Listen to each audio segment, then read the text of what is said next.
Hey everybody, Jake Perez here again, streaming live right here on Facebook for another Tuesday night show.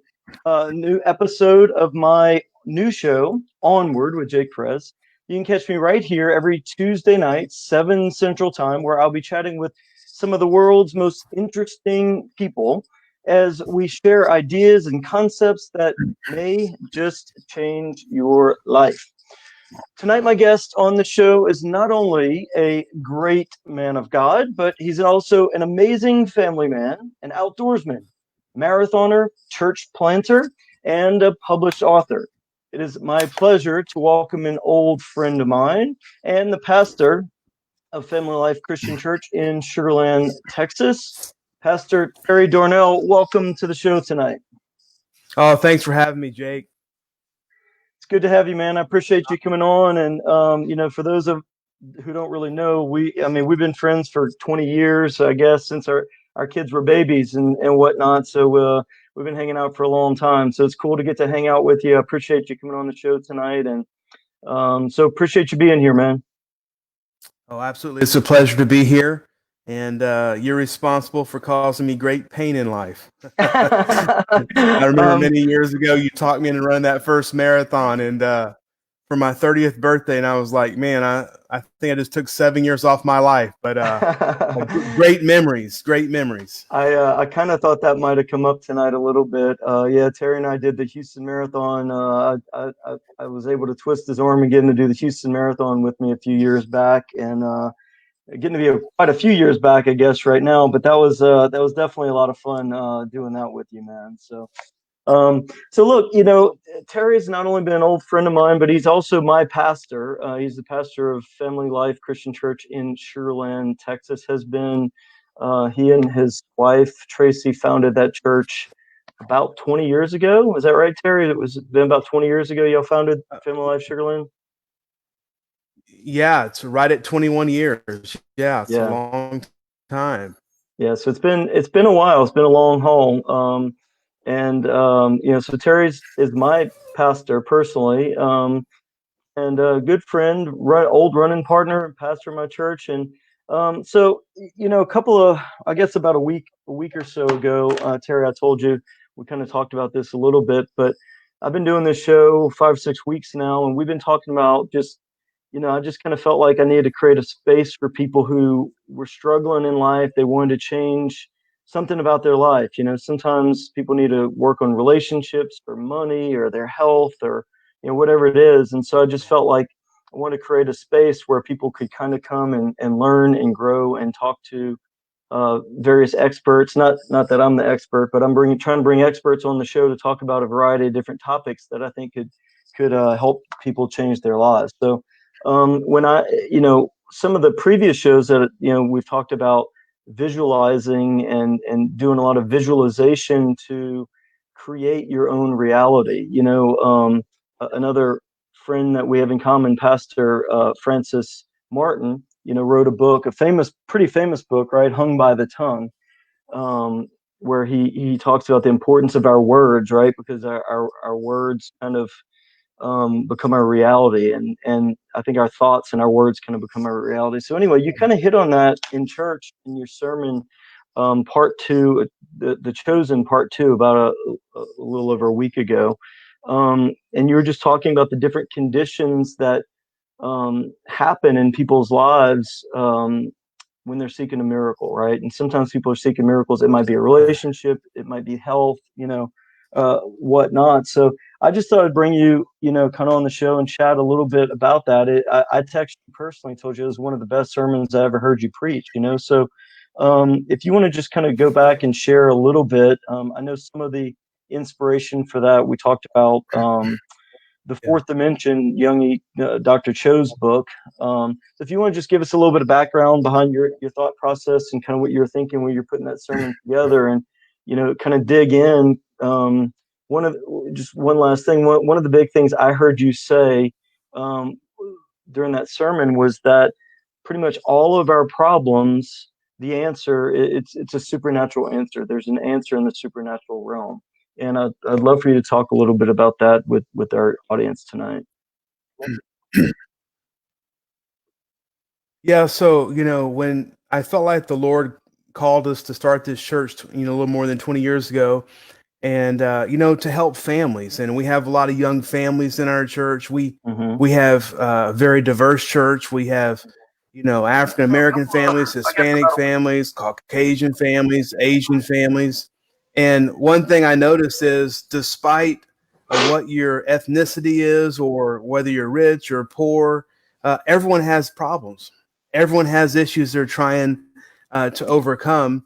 And so, as a pastor, we talked about experts, and I don't think I'm an expert, but I have a lot of experience because I've talked to hundreds and thousands of people over the last 20 years. And, there's just really 4 or 5 or 6 common problems that a lot of people have, whether it's financial, emotional, relational.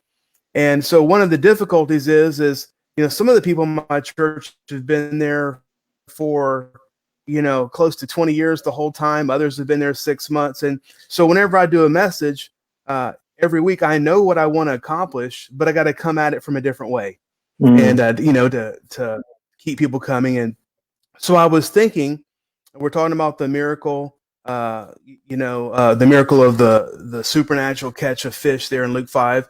But what I was thinking about was, everyone in our lives, we get what is conditioned into our lives. Mm-hmm. And the conditions, just like weather, clouds or wind are a certain way, you get rain or you get a storm. And most everything, sometimes there's an anomaly. Sometimes things happen that no one could expect. But normally, typically, we get in our everyday lives what the conditions of our lives say we should. Mm-hmm. And so for life transformation to happen, for miracles to happen, we have to change the conditions. And everyone can do that. And Jake, I think before we get into some of the conditions, I think the most important thing is that we have to accept responsibility for where we're at.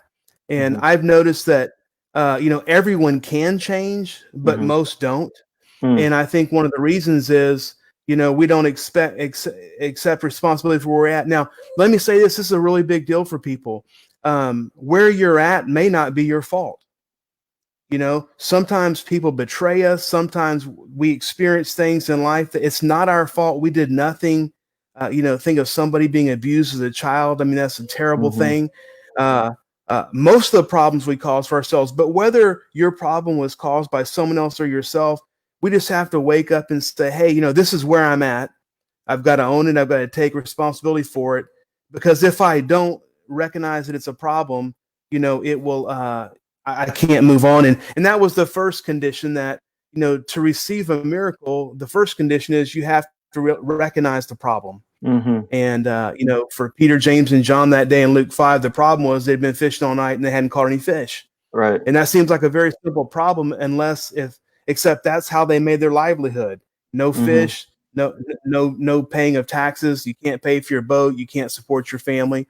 And that's the first condition. I think that, we have to identify the problem, recognize the problem, because you can't come up with a solution until you recognize that there's a problem. Mm-hmm. Yeah, no doubt about it, right? I mean, the first step's admitting that there's a problem, right? And sometimes you've got to identify that, and you got to know. Sometimes people know their life's bad, but they haven't figured out exactly why it's bad, right? And I Correct. really liked your concept. It was actually when I said I thought it was one of the best sermons I heard, I really hadn't heard that concept of the conditions, the like you talked about, conditions that are right for a storm, or conditions, that are right for different things to take place in your life. And sometimes I think people wish for better things in life, but they don't realize that, if you're just wishing, even if you're just praying, and I think you kind of got into that in your sermon, it's not just a matter of faith. It's not just a matter of believing, but there's some action steps that God wants us to take. And I'll let you handle that a little bit down the line. But just to reiterate, the first step in setting conditions that lead to miracles, you're saying the first step is just identifying what the problem is that you're trying to solve. Is that right? Identify what the problem is, and which leads in the next step, which is every miracle is preceded by envisioning the solution, or envisioning mm-hmm. the outcome that you want. And this may be the toughest deal because when we feel like we're not doing well, when we're depressed, when we're discouraged, I mean, let's face it, no one wants to fail. No one Mm-hmm. does. Right. And but when we get beaten down by life, it doesn't matter why. It's really hard to envision that things can turn around, that things can get better, that tomorrow can be a better day. And you and I talked about this, but I mentioned in my message, there's a book by Dr. Yonggai Cho. He's a pastor. He was a pastor in South Korea, and he wrote a book called The Fourth Dimension. And he's really big on getting a vision for where you want your life to be. Getting just like deep within you a burning desire to go after something. And the goal is different for everyone, but the process works the same. I mean, if you're severely overweight and you start envisioning a healthy body, and that's the problem. This is where I want to be. Now let's find some solutions. And of course, it could be health related. Sometimes it's emotionally.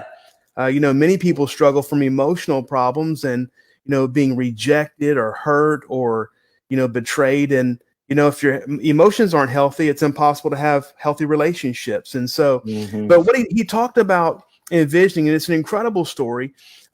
He retired 2 years ago, but a number of years ago, he started church in South Korea with 5 people, and they had an old Marine army tent, a Marine tent that leaked, that was left over from the Korean War. He started off, he had 5 people, and God gave him a vision to have the largest church in South Korea.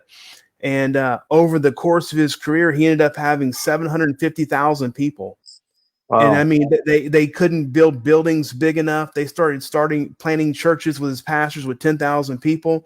But it all came, what he says in his book is you have to see it in the supernatural realm before you can have it in the natural realm.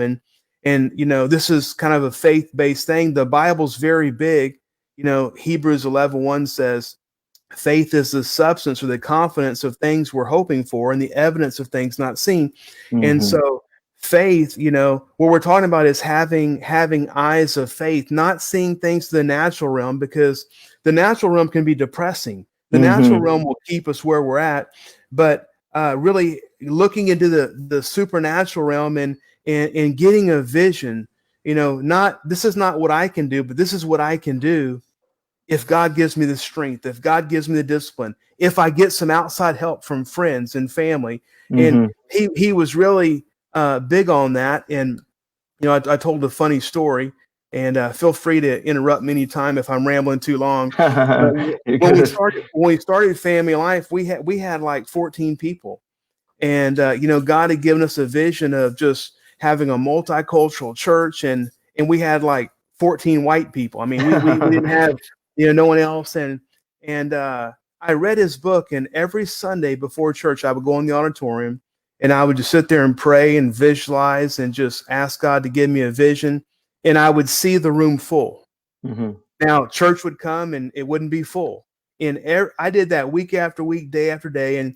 And the thought is that we have to possess it in the supernatural realm before God gives it to us in the natural realm. And that, again, visualization doesn't mean it's going to happen tomorrow. Right. You may have to work for that for years, but something happens in your spirit when you get that. And I'll go back to Hebrews 11:1 just for a minute. It says, faith is the substance of things hoped for, the evidence of things not seen. And the Greek word in there for the substance, it's the legal title deed. Mm-hmm. And Dr. Cho said he would pray for the assurance that God would give him this. And once it ministered to his spirit and he connected with that, he was golden, Mm. because he could go for weeks, months, years, because he felt in his spirit that God had promised him that. Mm. I So love that. I love that.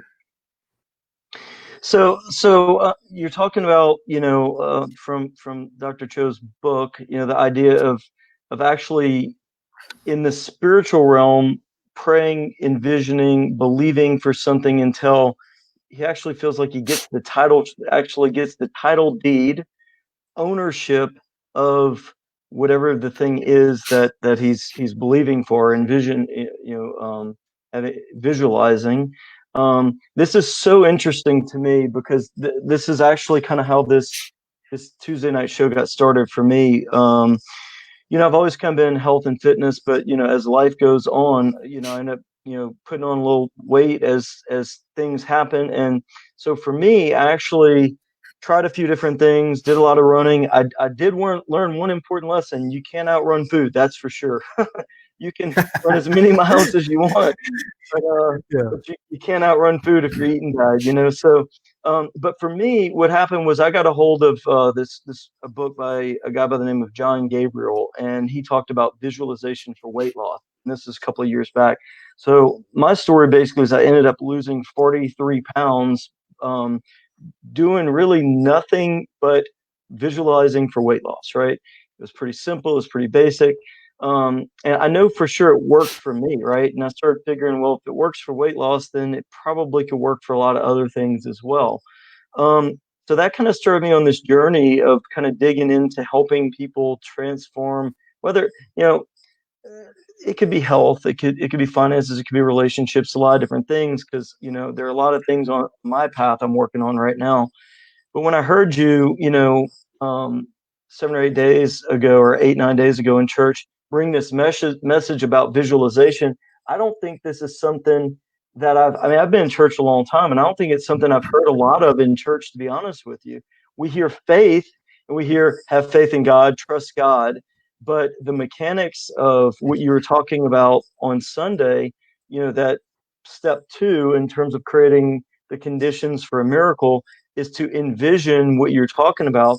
It just hit me, man. Like, I got to get you on the show and talk about this, because this is what we've been talking about, and I love bringing it from a biblical perspective. I love bringing those two worlds together, because I think God created everything. He created gravity, whether we believe in gravity or not, it's real. And whatever principles work, to me, are principles that were created by God.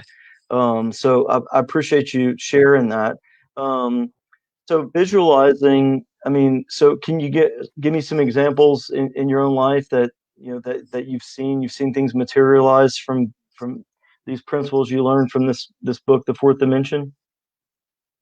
Yeah, I talked just briefly about, how that helped me, in the church world. And I think something about visualizations that confuses us is the visualization from where we are and where we want to go to where we want to be at is massive. Like 43 pounds, bad relationship to a good relationship. But here is the important aspect, I believe, is that you envision the big picture, but it's actually simple steps that help you get there. Mm. And what I mean by that is I have couples coming to my office the last 20 years, and they're about to get divorced, and they literally they spend an hour with me in the office, and I tell them, hey, I want each of you to change 2 things this week. You're going to be nice to each other. It sounds like a big deal, but you're going to be nice to each other. You're not going to be critical. You're going to just, you know, forgive each other, don't hold grudges, several things. And it's amazing. And a week later, they come back and they feel like they've experienced an out of body transformation. Mm. Well, the road they were going down was just so bad. And so, we have to envision these things, but it's very interesting. A number of years ago, Tracy, I'm sorry, myself and my daughter Trinity, we went on a tour in Turkey of the 7 churches in Asia Minor. Mm-hmm. An incredible experience, and we were, in these different cities, and they, of course, through the course of history, they were built as Christian facilities, Christian church buildings, Mm-hmm. and then, of course, later, during the Crusades and things, the Muslims came in and they took them over. It's very interesting. So all of the apexes of the buildings were facing Jerusalem. Mm. Well, when and I'm not trying to. This is just an illustration. I'm not saying pro either Sure. Christianity, Muslim. Sure. When we went there, they were under, Turkey's now a Muslim state, and so their imam would go up there in the front, and and they built little boxes for the imam to sit. And of course, they always face Mecca. Mm-hmm. And Yep. so you got the big apex of the building, which they couldn't change without changing the foundation. And then you have, the little, the box where the imams would stand, and it was 15 degrees difference. And so the thought is 15 degrees either gets you to Jerusalem or Mecca. Hmm. And so again, for us in our lives, when we're visualizing big things, but it's actually simple steps that if we do that consistently, we will reach the visualization of where we're at. And then that's true for all of us. It's true with weight loss. It's true with getting in shape. It's true if you want to revitalize your spiritual life. Just start reading your Bible a little bit each day. Start praying. Do a Bible study. It's true. If your relationship's in trouble, just focus on that relationship and start making little changes. But little changes over time produce tremendous, dramatic results. Mm-hmm. I love it, man. You're right. I think I read something once about an airplane. Like if an airplane is leaving Texas, we're here right here in Houston, Texas. If an airplane's, they get 1% off, from the city that they're going, they're going to end up miles and miles away. It's not going to be where they are. So, I mean, the point is, it doesn't have to be huge changes. We don't have to change everything overnight. Just little, small, incremental changes every day. Consistency. I'm a big believer in just consistency. You can do everything right one day, right? You can eat right. You can exercise, but if you don't keep doing it all the time, you're not going to get where you want to be. So consistency is a huge part of that as well. So you're saying envisioning is really kind of like the big thing, or sorry, you said there are four conditions we're talking about. We've talked about identifying the problem as we're talking about conditions that will produce or will help produce miracles in your life, right? Or we could say produce desirable change in your life. First is identifying the problem. Second is envisioning what it is that the desired outcome. And you've kind of got into the third part, right, which is action. And I think you want to talk about your third point there, and I guess it has to do with action, right? Right. And so, of course, James 2:17, it says, in the same way, faith by itself, if it's not accompanied by action, is dead. In other Mm-hmm. words, some people talk so well, but they never Mm-hmm. do anything. And what a number of years ago, I did a series on the supernatural miracles in the life of Jesus from the Gospels, Matthew, Mark, Luke, and John. And depending on what you classify miracle, I found 35 supernatural miracles in the life of Jesus. And I was studying all of them. I studied for hours just reading all of them. And there was one common denominator in every miracle that Jesus performed. Somebody did something. Mm. There was an action required by everyone. And I'll show you this. His first miracle in John chapter 2, when he turned water into wine. You remember there was a wedding ceremony. Sure. The host parents ran out of wine, and Jesus told the servants, fill up these 6 ceremonial jars, which was gallons and gallons of water. So Mm-hmm. you're putting a bucket down a well, you're bringing up a gallon, and maybe each one held 60 gallons, 30 gallons, and so we're talking, over 100 gallons, 150, 180 gallons. And when they did that, Jesus turned the water into wine. So they did that. There was an action point. In Mark chapter 2, one of my favorite miracles, whenever the friends carried the paralyzed man to Jesus in Capernaum and they cut a hole in the roof, they lower him down. And Jesus said this. He said he was amazed by the faith of his friends. The guy was paralyzed. He couldn't get himself there. They carried him for we don't know how far they carried him. When they couldn't get him in the house because it was full, they cut a roof, a hole in the roof, which, hey, we need friends like that, right? Right. Then John chapter 9 is another one. There was a man who was born blind, and Jesus, he spit on the ground, put mud on the guy's eyes, and told him to go wash in the pool of Siloam. And as he went, as he did that, he was well. But in every miracle, I found that someone did something. And so in my opinion, as far as faith goes, miracles and life transformation, they come because of our obedience. We do something, we take action, we pray and say, Lord, how do I do this? Then we obey him. But of course, outside of the spiritual realm, we never will receive transformation if we don't do anything. We have to become people of action. And that, again, it's hard to change a habit and be consistent with it. That's the problem. And so so that I thought that's pretty amazing when I saw that the common denominator is that someone did something, and when we take action in our lives, I believe this, that God meets us halfway, and He helps us with discipline. He helps us with strength when we cry out to Him. But there is a component that requires our action. There's a component that has our name on it. Yeah, I totally agree about the action. So I've read tons and tons of books in the personal development realm, and I know. I guess your undergraduate degree is in sociology, isn't it?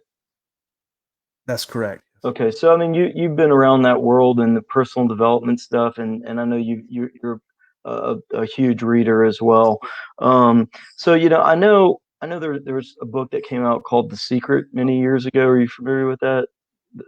The Secret. I might have read it many years ago, but Yeah, and I would be that's lying okay. if And I, I I said I remember. I don't want to get too much into it, but part of the concept is, you got to kind of envision. A lot of it's envisioning what it is that you want in life. And I think one of the things that they left out in there, it wasn't a complete message. One of them was that you've got to also take action, right?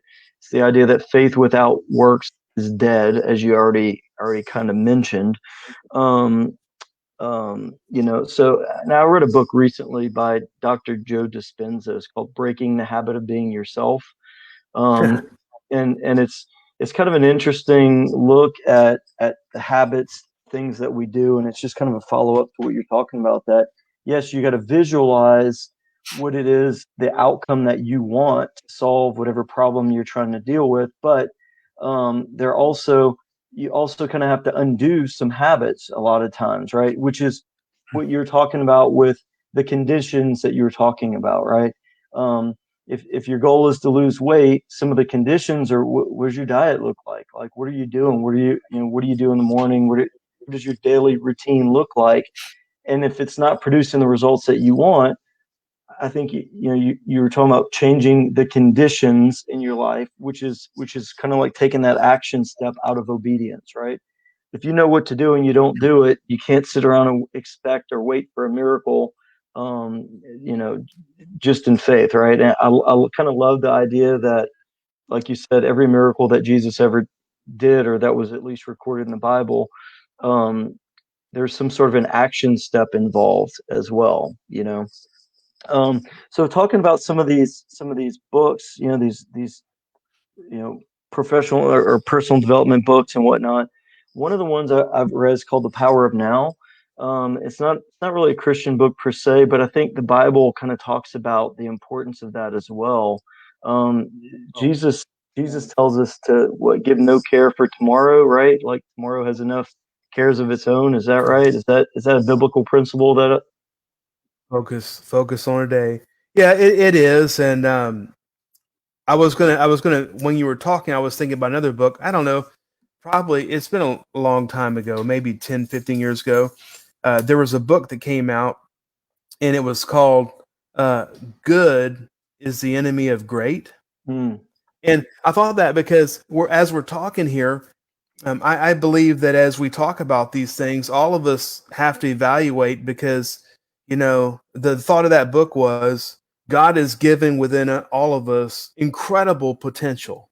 Hmm. I mean, incredible, unique gifts and abilities. And so sometimes we have a big problem, and when we have a problem, everyone knows it, right? I mean, Sure. sometimes it's glaring.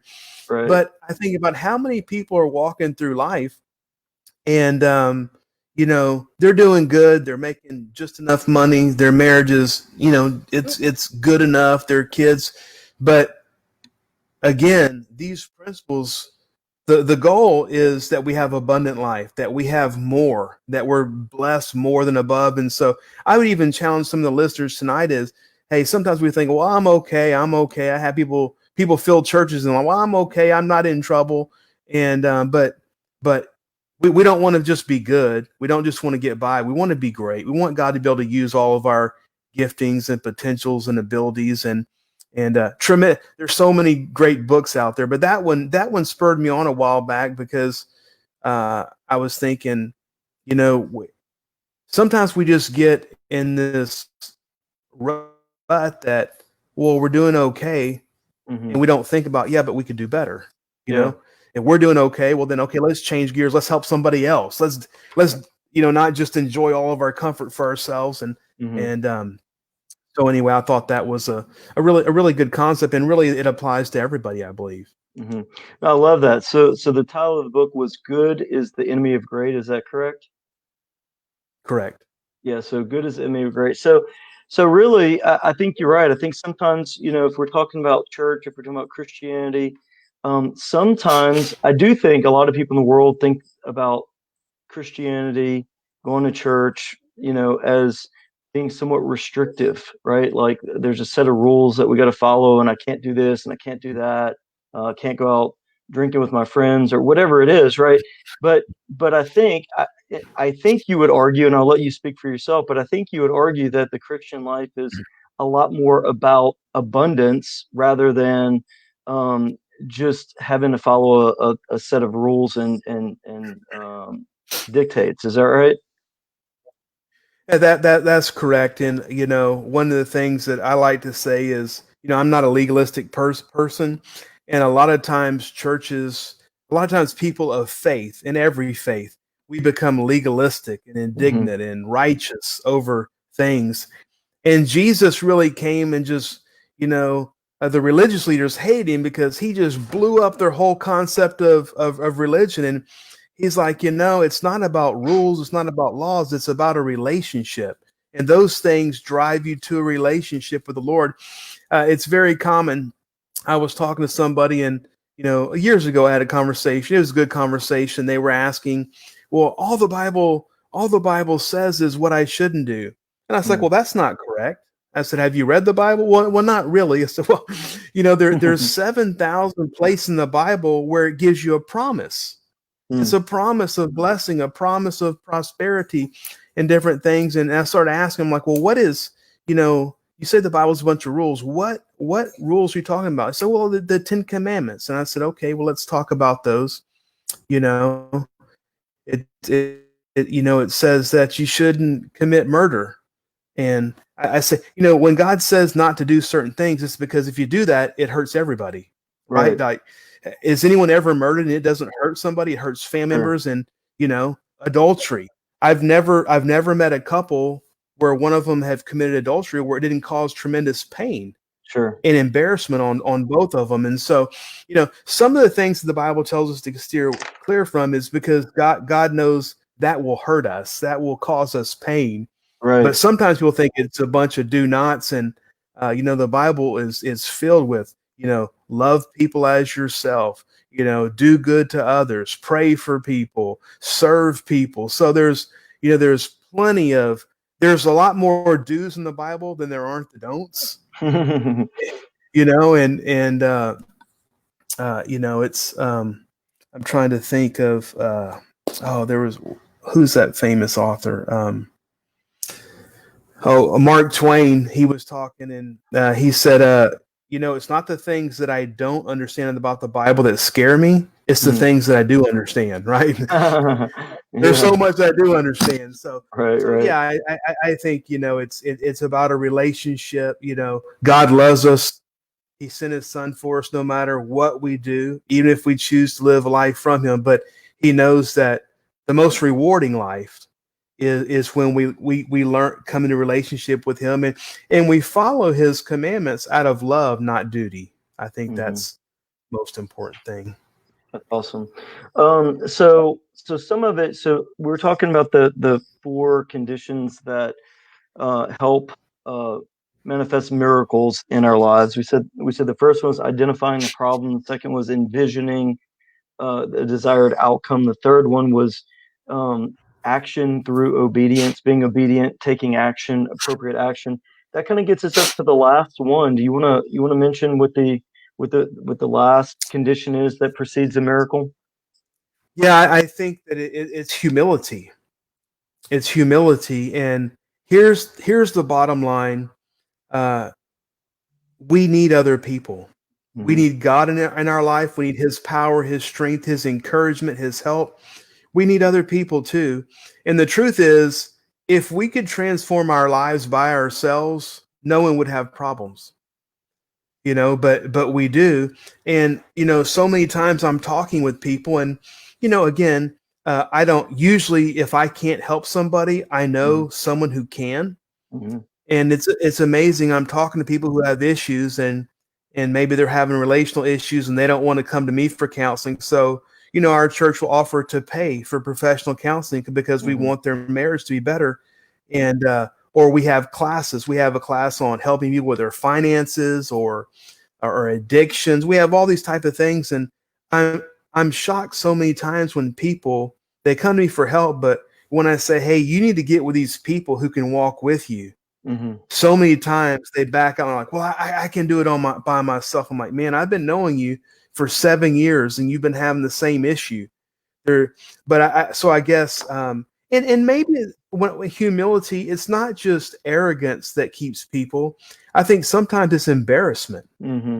Mm-hmm. And humility is not just getting over your pride, it's also getting over your embarrassment and putting yourself, man, I know these people love me and I know they're not going to make fun of me. I know they're going to walk with me. And in my darkest moments, when I called somebody, when I was really down, so many times, all the time, as a matter of fact, they gave me encouragement. Hey, the earth isn't falling. You're going to be okay. And so I think that humility factor, just realizing that, we need some outside help, whether it's reading a Mm-hmm. book or taking a class or joining a small group or Mm-hmm. getting with a running group. And I think sometimes the humility to get over our embarrassment, to get over our pride, and just to say this time the change is for real, and it's going to be real because I'm going to have an accountability partner. Mm. That's good, man. I think you're right. I think that is a major block. Even if you do all the other three things we've already kind of mentioned, if a person isn't willing to get past their own pride, right, and ask for help, if you don't do that, it's kind of hard, right? I mean, and that's a little bit of why I'm doing this show as well, is I'm trying to provide a space where people can kind of come and tune in and reach out if there are things that they're dealing with, they're things they're trying to overcome in their life. It's kind of funny. I posted the other day on Facebook that our phones connect us to everything in the world, but sometimes they disconnect us from the things that matter the most, right? And so Yeah, absolutely. we're so connected, sort of, through the internet and social media and all that stuff. But um, I think a lot of people, unfortunately, are not as personally connected to other people as what they were years before the internet, and I think that's a little bit what you're talking about. We need other people. We need to be able to reach out to other people, whether we're dealing with super serious issues. I mean, sometimes we're dealing with suicide, right? And I've Yeah. lost friends to suicide, and you know, whatever it is, people are dealing with tough things out there, and I do think you're right. We have to be able to get beyond ourselves a little bit, get beyond the ego a little bit, right? To kind of, you know, uh, maybe even hold ourselves accountable, right? Like you talked about, kind of accountability partners, right? Sometimes it works Yeah. having a gym partner or whatever it is. If you're on a diet with somebody, whatever it is, right? But I do believe that we are the average of the five people we spend the most time around, and I think if you want to grow and you want to move in the right direction, you got to get around other people that have like-minded goals. And I guess that's one of the advantages to having a church family and church community. Would you agree with that?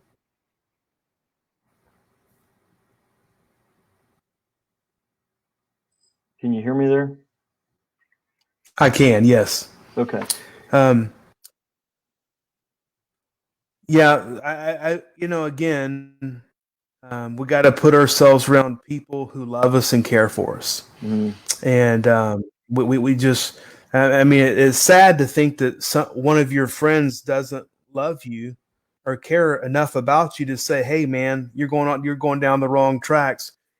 Hey Jake, if I could, there was one more thing I was thinking about that I think is Sure. very important in life transformation. Please It do. wasn't in my message because I only have so much time, I got to fit in there. One of the last things that Dr. Cho talked about in the fourth dimension was, after you have a clear-cut vision and you have a burning desire, these are his words, you pray, you get the assurance, the title deed. He's real big on speaking it into existence. Mm. And he goes from Proverbs 8:21, the tongue, our mouth, has the power of life and death.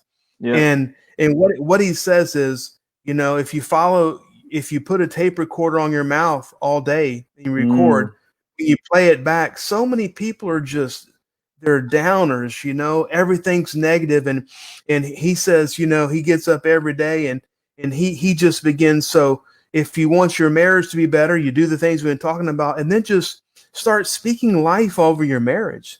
God, I just pray that my marriage is going to be transformed. God, I just pray that we're not going to be on the brink of divorce. You're giving us a breakthrough in communication. You're giving us a breakthrough in forgiving each other. You're giving us a breakthrough to see the big picture of where you want us to be. And he said incredible in of course the tongue, that's a 10-week series if you go through the Bible. But again, the tongue has the power of life and death. And so are our words creating life for us, or are our words actually destroying the transformation we're trying to produce we're trying to allow God to produce in our lives?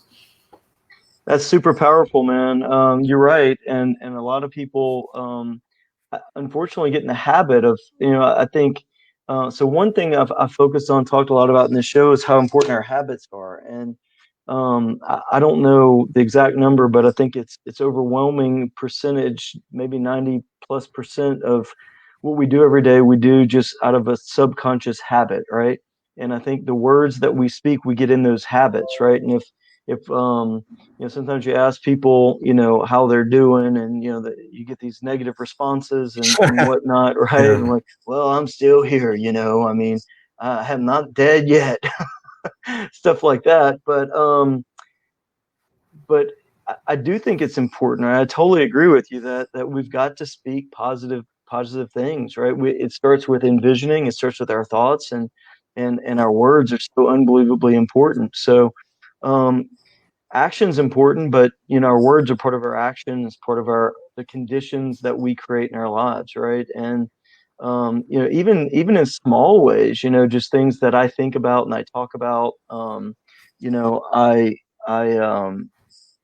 believe I've seen manifest in my life, every day. So I do think it's important to both think about where we're doing with our thoughts, but also the words that come out of our mouth are vital. I think we need to guard our mouth,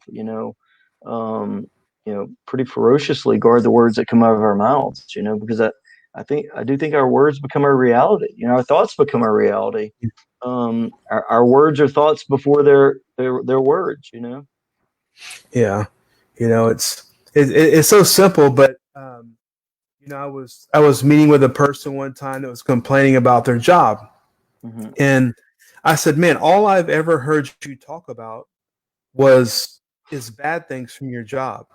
And I started talking to him. I'm like, hey, do you make a good salary? Like, oh man, I make a great salary. You have health benefits? Oh yeah, the best health benefits. And so I started talking to him, and what we found out was the things he disliked about his job were minimal compared to the things he actually enjoyed about his job. Because I was thinking maybe he needs a new job, whatever.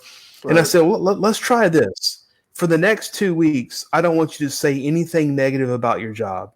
Not to your wife, not to your kids, not to any friend. I only want you to say good things about your job. Don't say nothing or say positive. And you know what? After 2 weeks, he came back and he's like, man, I had to repent. I had to tell the Lord I was sorry. He's giving me this good job, and I was ruining it because of the little things I was focusing on. And he was at that job for 15 more years, had a good run. But isn't it funny?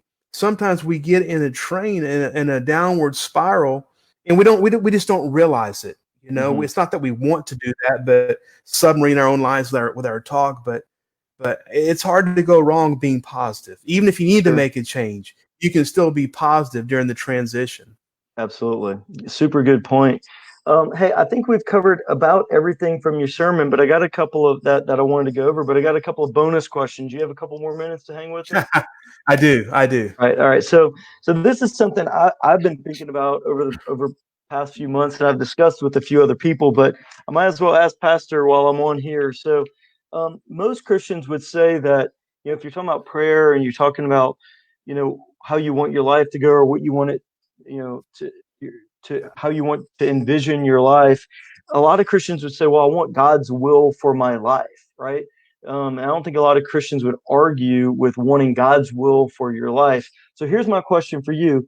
How do you know if what you're doing is walking in God's will for your life? Is there an answer you can give us that would help guide people? And, if they're trying to figure out, if they want God's will for their life, they want to walk on that path. What light can you shed on that question for us? Well, I think a number of years ago, Pastor Rick Warren, Saddleback Church in California, I heard him speak, gosh, this is 20 years ago, and he came up with this acronym called SHAPE. SHAPE. And the S stands for spiritual gifts. The H stands for heart. The A stands for ability. The P stands for personality. And the E stands for experiences. And what he says is this, first thing is spiritual gifts. And of course, there's spiritual gifts tests out there. When we receive Christ into our lives, what the Bible says, we're born again, and spiritual gifts develop in our lives. So here's the deal. God will never ask you to do something that he hasn't gifted you to do. Okay. So in other words, if you want to be a singer and all your friends said, man, you can't carry a tune in a bucket, that may be a hobby. Karaoke may be a hobby, but it's not how God's going to probably use you because it's not a blessing to others. So spiritual gifts. And the second, the H is the heart.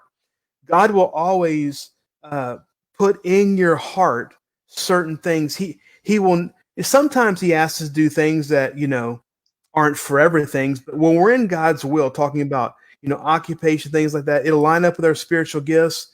God will give us the heart's desire to do it. God will also, the A, it give us the ability to do it, and our personality to do it. And then God always uses our life experiences to do that. So here's an example.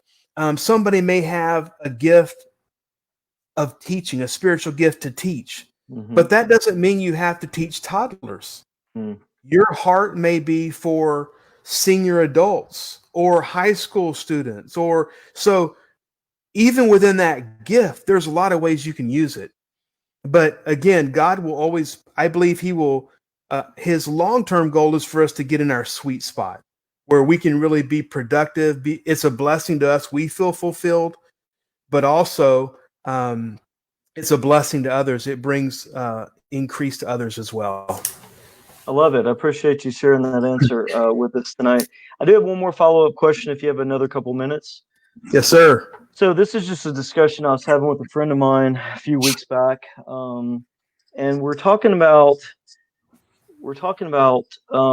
body, mind, and spirit. Can you shed some light on, we all get that we live in an earthly body and that, when our body is no longer, our spirit lives on and moves on to the afterlife. Where's the mind come in that? Is the mind more body? Is the mind more spirit? Can you shed some light on that? You're going to keep asking me questions so I mute my button, right? It's very, very difficult. And so, of course, our bodies are physical. They're going to decay. They're going to become dust, and we're going to receive immortal bodies, imperishable bodies. In our spirit, that's what's reborn. But you know what? I would have to say that, the Bible, the mind it has tremendous spiritual impact because the Bible talks a lot about our mind, that in Romans, that our minds are supposed to be transformed or renewed or regenerated by the Spirit. And if you think about it, we're saved.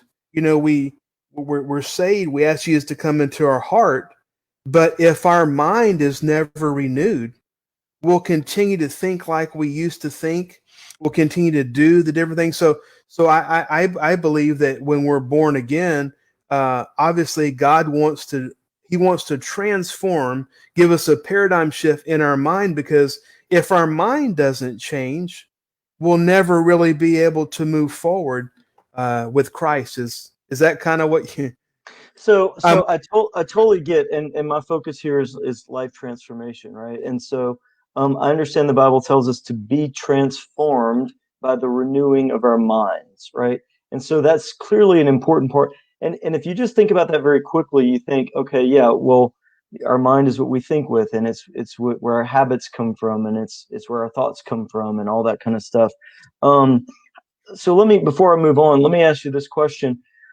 What would you recommend if someone was out there wanting to transform their minds or be transformed, as the Bible tells us to be transformed by the renewing of our minds? What is the right way to go about doing that? How do you transform your mind?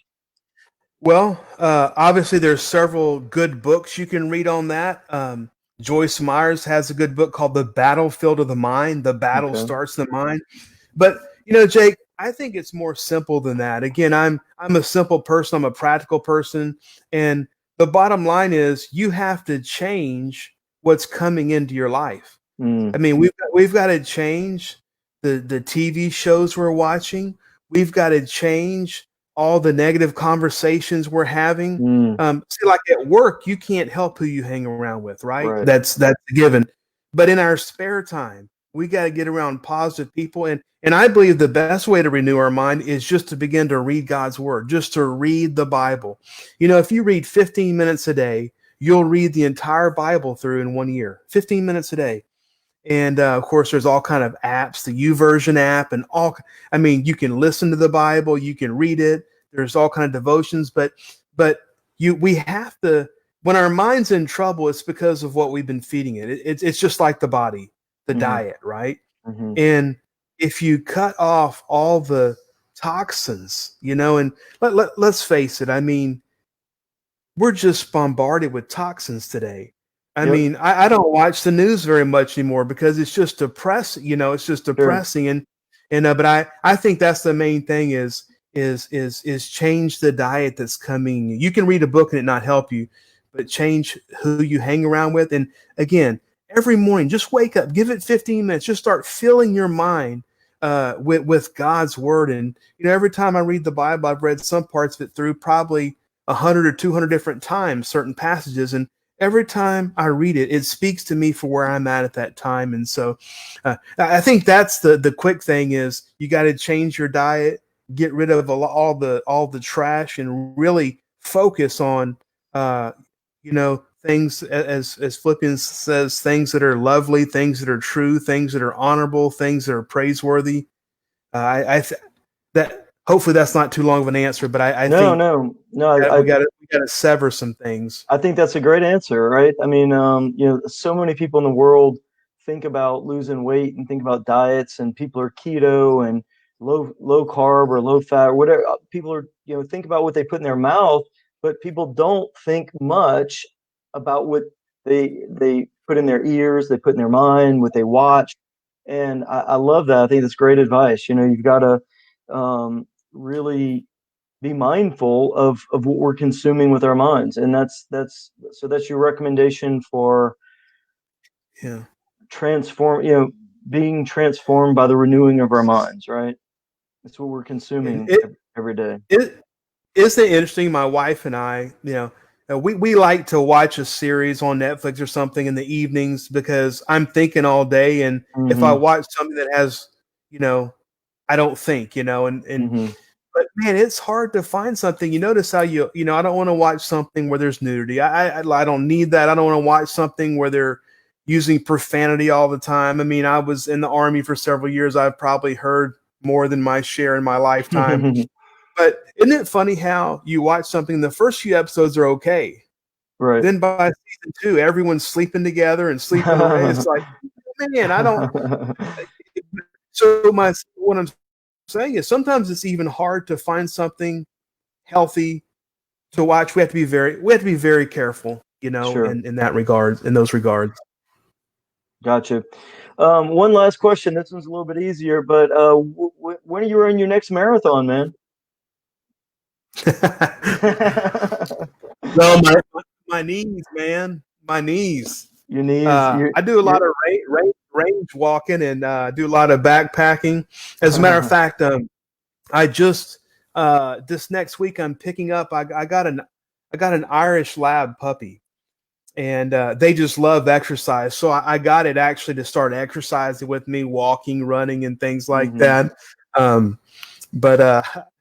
you're not going to get me, man. I'm not going to commit. So. All right. Well, I got a little crazy running project that I'm not gonna openly declare right now, but I'll tell you about that in person sometime soon. But anyway, I appreciate you hanging out with me here tonight, man. And I know that everything you were talking about has been very helpful to me, and hopefully it's also helpful to our listeners tonight, people who go back and watch this video. So I've been hanging out here tonight with my pastor, Terry Darnell, pastor of Family Life Christian Church in Sugar Land, Texas. So if any of you guys are out there looking, you're anywhere around the Sugar Land, West Houston area, you're looking for a family or a church home, it's where I choose to go to church, and it's my church home. So Terry's not only a good friend, but a great pastor, and they have a really great thing going on at that church. So Terry, what is the best way for people to reach out if if they have any questions or anything about the church or anything about life? How can people reach out to you? What's the best way for them to get in touch with you?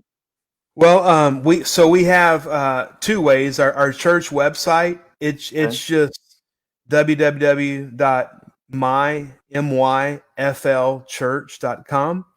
And Jake, I don't mind if if you want to put my email on the link or something, I can give that to you. But yeah, listen, I would love if anyone just needs prayer. Sometimes you may not need a church. Maybe you just need prayer.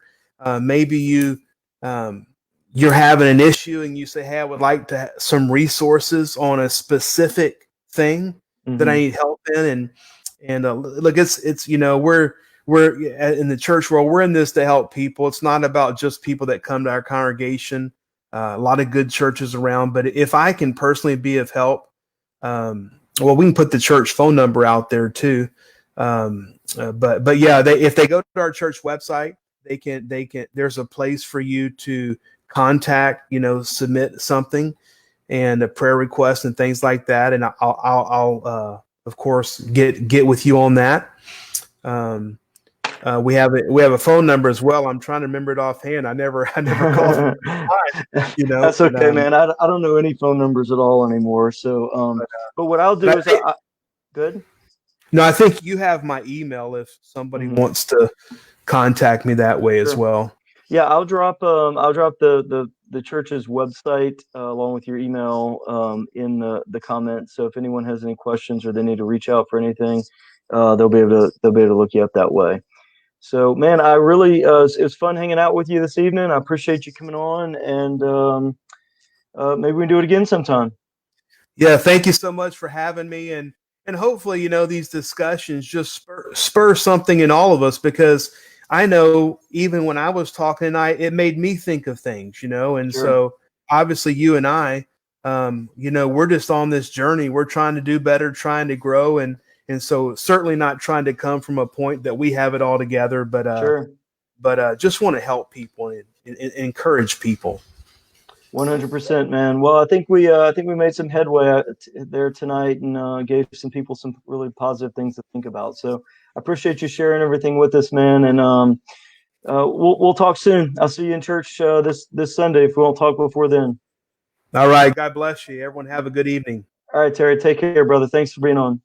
Yes, sir. Later.